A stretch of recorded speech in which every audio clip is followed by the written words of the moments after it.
کیا حدیث پاک میں تعویذ لٹکانے کی ممانعت ہے؟ جس نے گلے میں تعویذ لٹکایا اس نے شرک کیا، اس حدیث کے بارے میں آپ کیا کہتے ہیں؟ کیا گلے میں تعویذ پہننا جائز ہے؟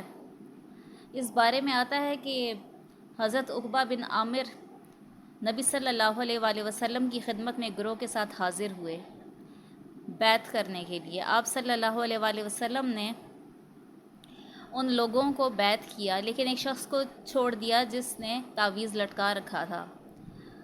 یہ سن کر اس شخص نے ہاتھ ڈالا اور تعویذ کو توڑ دیا، تو آپ صلی اللہ علیہ وآلہ وسلم نے اس کو بھی بیعت فرمایا۔